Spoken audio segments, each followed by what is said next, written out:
This cow's hoof almost looks like an elephant's tusk, and we're just about to fix it. The cow in this video has been living on extremely soft, boggy and peaty land here in southwest Scotland for the past 6 months. The feet you can see before you are completely natural. She has just given birth to her calf and is inside the shed for this winter for the very first time, which is why I'm here to hopefully fix these monstrosities.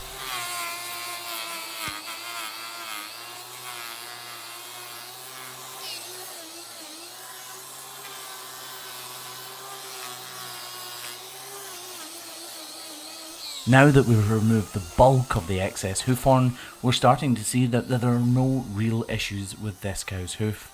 That purplish black hoof horn you can see is not bruising or anything like it. All it is pigmentation, just coloration of the hoof horn itself. But this is not the hoof that I was worried about. The other one is the one that is absolutely huge.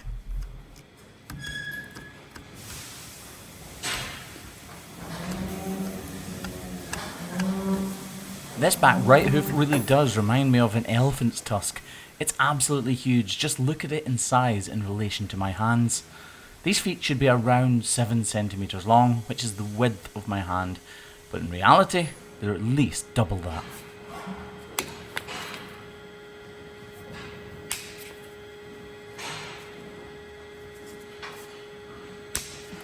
I use my nippers to clip away the end of these extremely overgrown toes. I could use my grinder, but because these hooves are so long, they would literally bounce and vibrate away from the disc on my grinder, meaning it's just easier to use my nippers. She begins to struggle and jostle in the crush. She really doesn't want to be restrained, and she's been separated from her calf so that I can carry out this procedure. So the quicker I get it done, the better.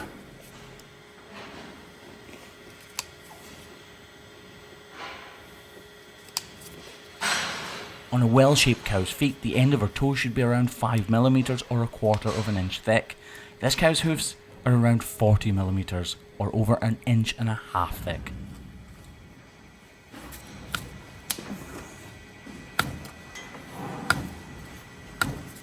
At this stage in the trim, I'm able to take huge slices of hoof horn away with every swipe of the knife, but as we get closer to the shape and size that we're aiming for, we're going to need to be much more careful.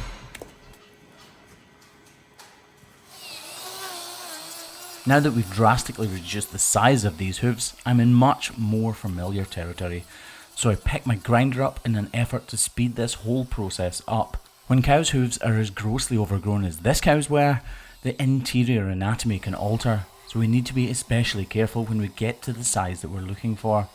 I want to take as much off as I possibly can to get her back to where she should be, but I need to be constantly mindful that the interior of her feet may not be as we're hoping and expecting.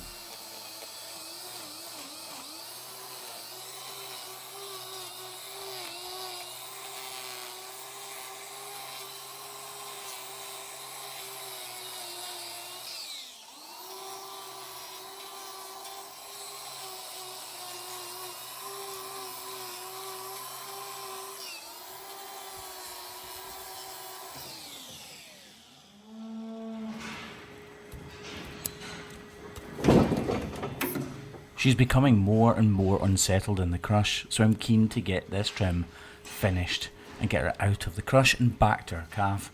But that being said, I really want to do as much for these feet as I possibly can. So I quickly finish the trim, check that every angle is as good as it can possibly be, and just look at that for a difference. We've removed at least 4 inches from this cow's foot, and although she might not feel it right now, I'm sure in an hour or two she will be very grateful for it. These are beef cows, and because they're not worked with as often as dairy cows, they are much more lively, and she for one is very keen to get back to her offspring.